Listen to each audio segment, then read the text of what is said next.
Hey everybody, welcome to episode 32 of the Thousand Arms playthrough. It's the big one. It's not the final episode, but the episode before the final episode, and yeah. Oh boy, we gonna do it. We were fighting the Emperor, and I am overpowered as fuck. It's RowlesTheGamer, by the way, if I didn't say. Pop this drink. So, the Emperor was an ancient guy, right? But, sorry, I'm gonna eat my mozzarella sticks while I talk to you. Apparently died from God. Still getting over this cold. But he was an ancient blacksmith, right? And he turned himself into a machine to live longer. But my question is, if he does this, he knows what's going to happen if he takes this holy flame. So why did we have to tell him that it's going to die? Anyway, my characters are ridiculously overpowered, so let's just let it ride.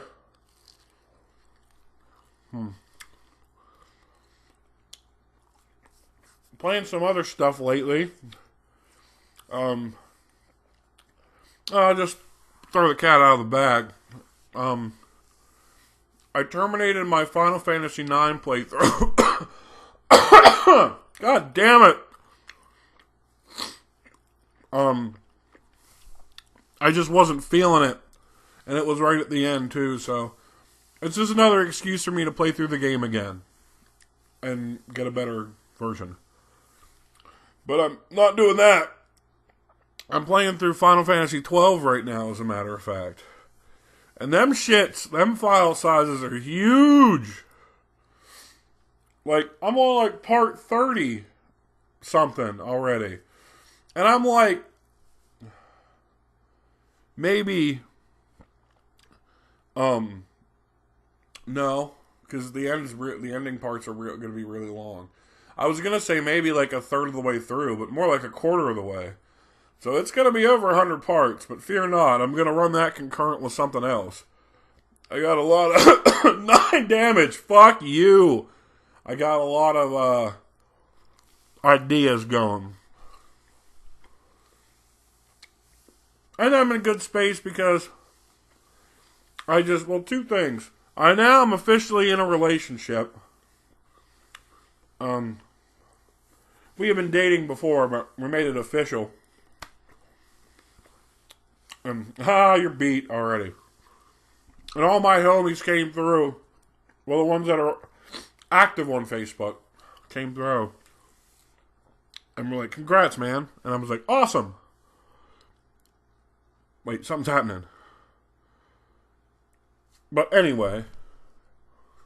And I got an email back from PA Counseling Services, which I emailed. Yeah, I'm already looking for another job. Leaving the mountain, well, something that I had to do because I wasn't in love with correctional work anymore. JLG,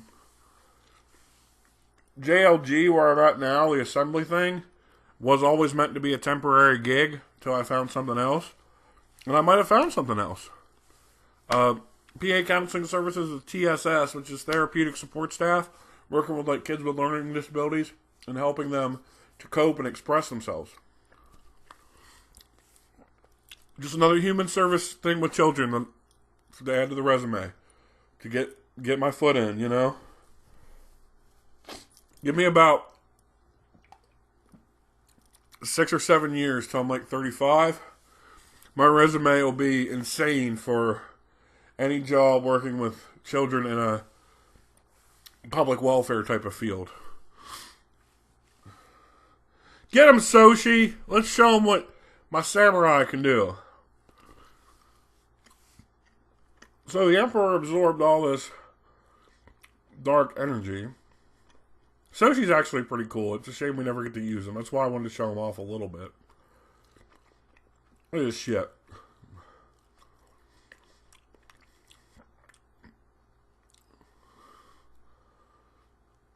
That is normally an auto KO move.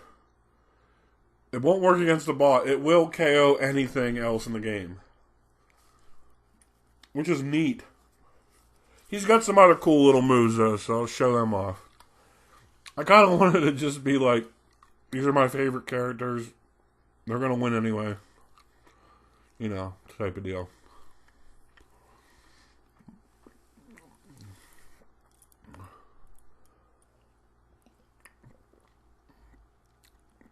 Man, I'm sorry. This stuff's really good though.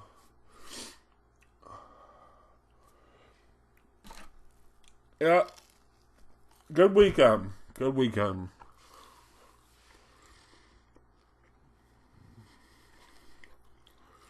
This isn't even fun to watch because it's like, I know I'm going to win. I mean, let me rephrase that. Even while recording, it wasn't as fun to do because I knew I was going to win. Look, it's already over.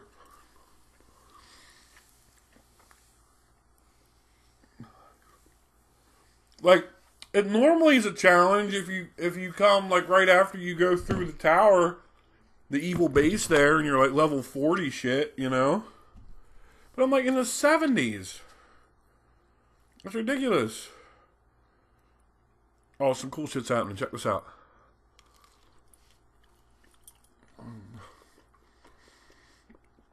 He could smash a sword.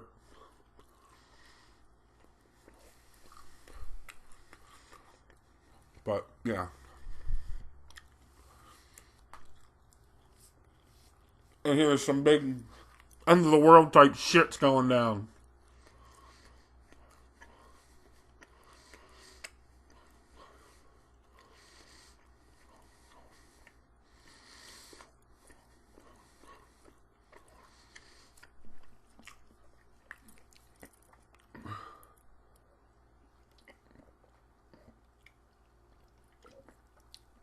I didn't know the moon was so holy. Holy, holy. This scene looks familiar. Except in Final Fantasy VIII, it was a bunch of monsters going to the Earth from the moon.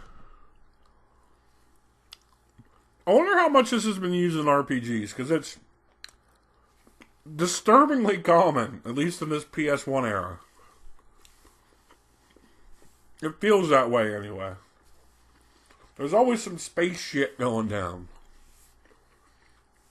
And is that because it was just a popular topic to write about at the time? You know? Or, I guess stories reflect that. Like, when a craze in writing and fiction comes along, a lot of people use it.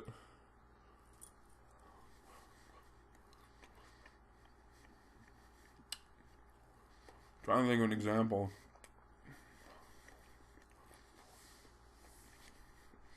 Okay, remember when Twilight hit? And because of that, MTV made that Teen Wolf show, and freaking 50 Shades was able to be made into its own series. Which, by the way, I went with Brittany to see the second 50 Shades movie. It was a good date night flick. It wasn't that bad. Shit was full though, the theater. So, turns out Sedina was a sword spirit herself. That's what Jobble and Schmidt and all them were getting at. Like, you will be reawakened, you have to sacrifice yourself. So she does this and turns into this awesome summon.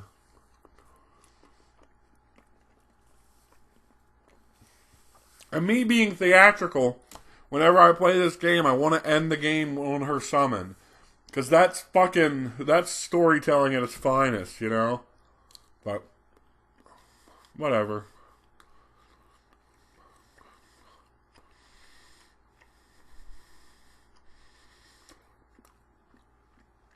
She heals everybody. I assume that was healing everybody.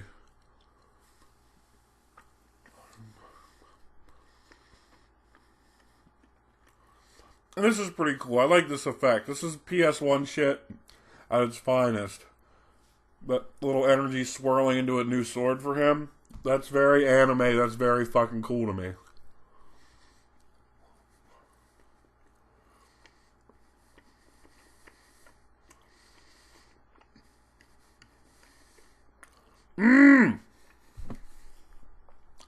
That is the shit.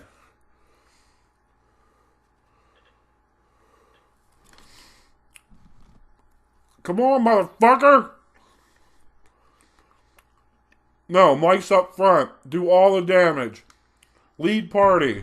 Whenever Sedina wasn't here, these are my three. It'd be cool if his sword was a little different.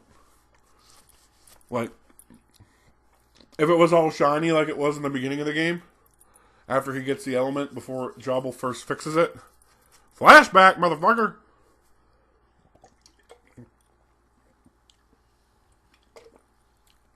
I'm not sure what element this awesome designed summon oddness organ is supposed to be. But he does a fuck ton of damage. Hit him with Golda. So yeah, I'm trying to hold off on Sedine as the final summon. And she does a shitload of effects too. But I'll talk about those when they happen.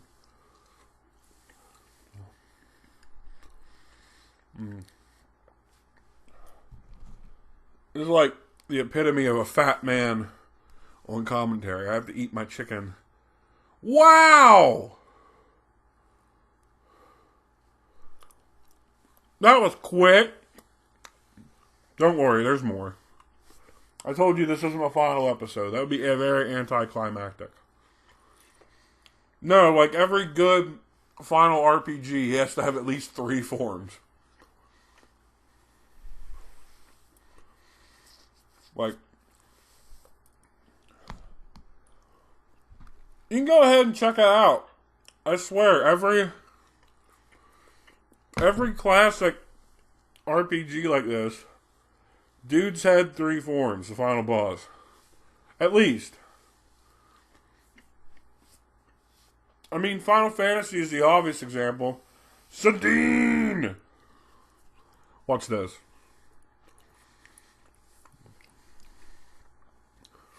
She comes from heaven itself to kick your ass.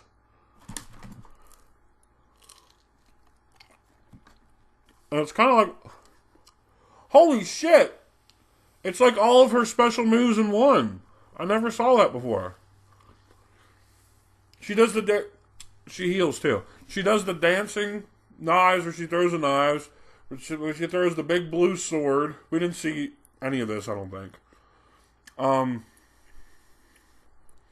The one where she just raptures the bad guy, and that's kind of all those 3 put together. Neato. Would have been cool if that one summon killed him.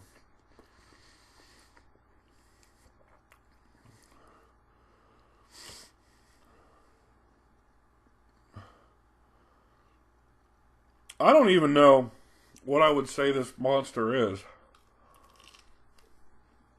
Is it the Emperor's Soul? Because it's got those little sword setups. Then there's this fucking move. Thank God this ice status isn't instant game over like paralysis is.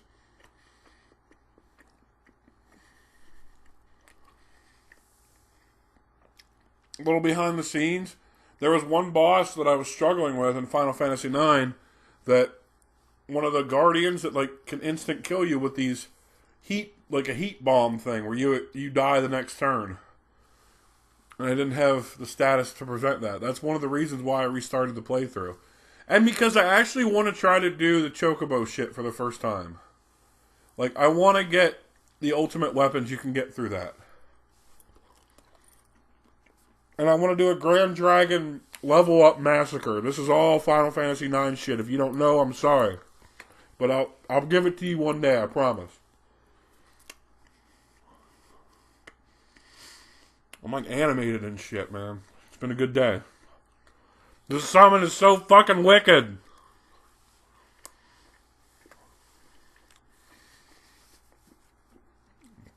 You know what it reminds me of in a strange way? Fucking Kefka's final form from Final Fantasy VI. He's Lucifer. Spoiler alert.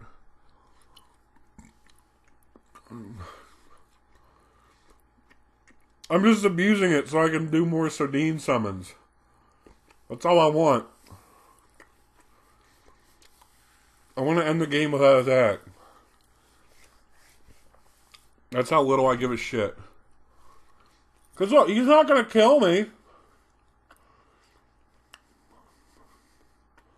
I know Sardine heals every time I summon her, but look, he's not doing that much damage. Let's see, what's this?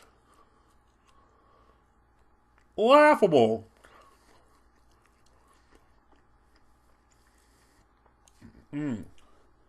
Not fair. God, I love grinding. Cool shit like this happens.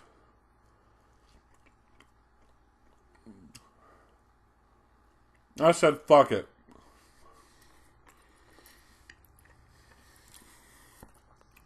I think I noticed the timing on the recording.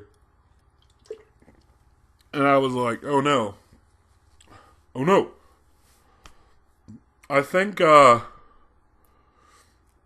the next part, I'm gonna find an MP3 or buy iTunes of the song "Depend on You" from Ayumi Hamasaki and put that in the background. The actual ending tune. Fun fact, I don't think I muted it in the LP, but the first episode of this playthrough can't be played in Japan because I kept the Ayumi Hamasaki's opening song in there. Only place in the world the copyright would hit. And it's a song from the 90s, bro. Let it go. Like,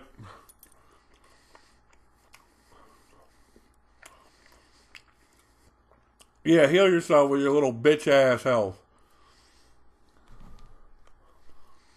We're doing a round robin of summoning.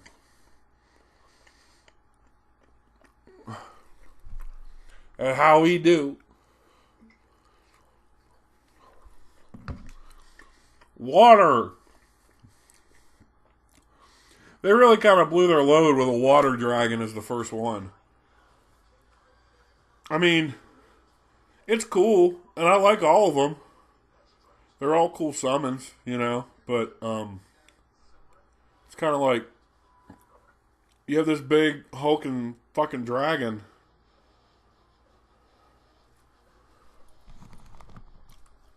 I know I mentioned it before, but there's just the man who throws fire.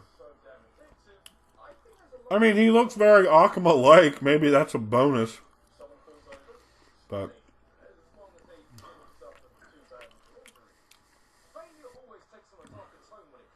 just a beat down. But yeah, this guy's got no shot. You can tell. I see my timer counting down here.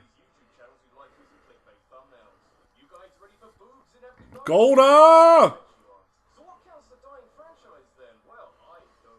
But, yeah, it was just a beatdown, a war of attrition. I've got all your health, you're nothing to me, type of deal. This is how we do it. Ba-na-na-na. Okay, everybody, thank you so much for watching. We'll come back with the final episode next time on 1000 Arms.